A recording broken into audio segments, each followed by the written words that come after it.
Hello, it's Julie, and I'm in my kitchen today.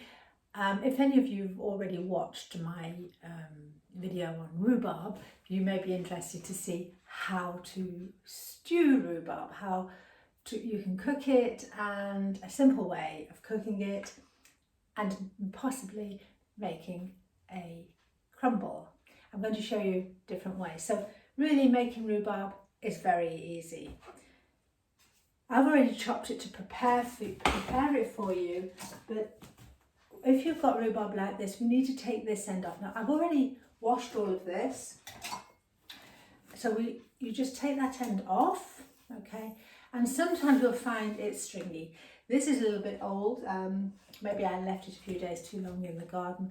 So you need to take those stringy bits off, okay? Although they do cook down quite well. And then just chop it into the pan. Really, this is so easy. So if you remember from my other video that rhubarb came to the West with Marco Polo in the 13th century, and at one stage, ooh, that's a string, and I've got another piece here, and at one time rhubarb was more expensive than opium. 3 times more expensive than opium. Sometimes you wonder where these facts come from or how that can be, but it was so highly prized. And of course, when sugar started to become cheaper and more popular, and they could eat the rhubarb better because rhubarb doesn't need sugar, it's very tart, it became even more popular. In the Second World War in England, the government made sure that it was no more than 5p a pound all the way through the war, because people really needed it and liked it, and they made sure that everybody could afford it. And it grew mainly in Yorkshire. There was like 200 farms in those days. I've grown up with it. We always had it in the garden. I have it in my garden. And I thought I'd just show you how to stew it. So literally all you do is chop it up like that. We're going to make stewed rhubarb. It's so easy. Add a bit of sugar, you always need sugar. I'm not actually measuring anything here, I never do. And I don't like it too sweet, so I'll just put some sugar in there. You can make it as sweet as you want, and some water. You don't need a lot of water because it becomes very soft very quickly. So I just put a bit of water in there. I'm guessing everything. This is the name of the game. When you're working with stuff, enjoy yourself, enjoy the cooking. Don't be worried that the recipe says this and the recipe says that. Believe me, I never would be cooking or doing anything. But I'm trying to show you easy ways so that you can enjoy yourself and have fun and not be afraid. And what can go wrong? It's just rhubarb and sugar and a bit of water. Okay, so if it gets a bit runny, you make a crumble, make the crumble extra floury, it soaks it in. So that's what you do, and you put it in on to boil and stew. So I'm going to show you how that is. Now what you could also do, I'm here on my own this evening and I fancied rhubarb crumble. It's one of my favourite dishes. So I've just chopped some raw rhubarb into a small dish, because if you're making rhubarb crumble or pie, you don't have to stew it. I mean, when we were kids, we'd have that stewed and we'd have custard with it.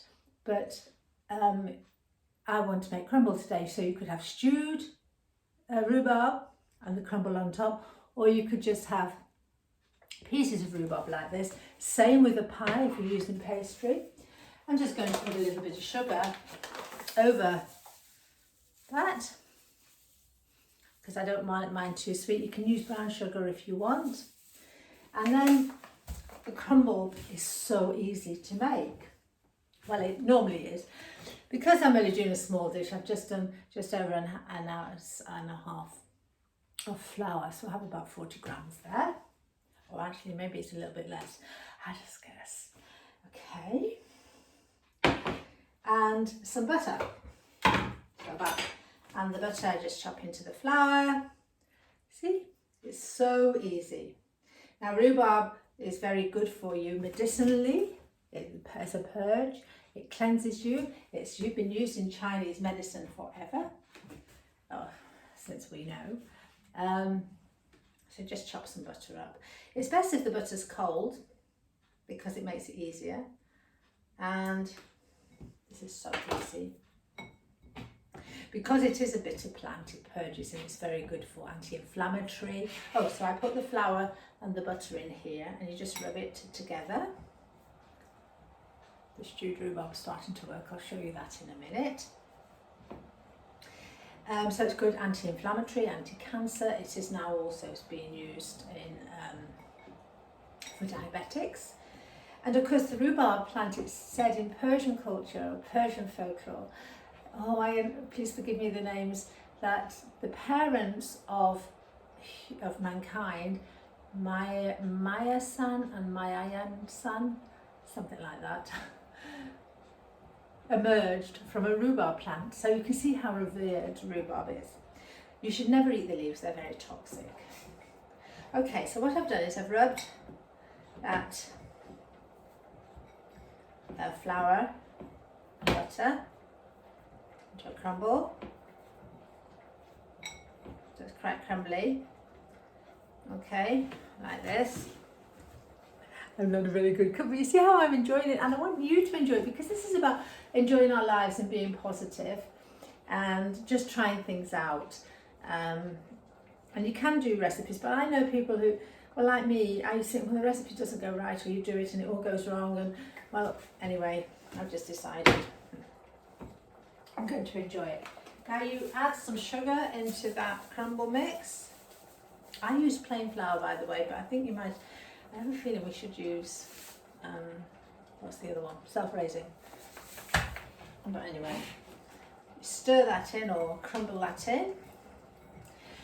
I did have some coconut flour, I forgot to use it, but I might have a go with that later.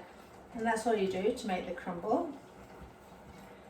The stewed rhubarb is now cooking beautifully. I'll show you in a minute, almost ready. See, it just takes minutes. So now I've made this crumble, all I do is place it over the rhubarb.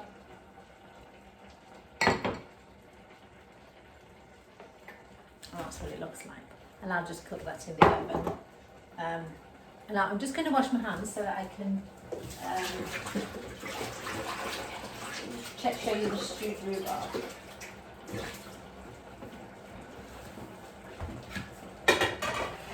It's boiling beautifully. You just stir it and it's already falling. So you can cook it as little or as much as you like. I will be freezing this one. And I'll be using this for a rhubarb crumble at Christmas time. Now some say if you wear rhubarb as an amulet, it protects you from disease, and if you're a healer, it helps to keep you grounded and safe and from dark energies.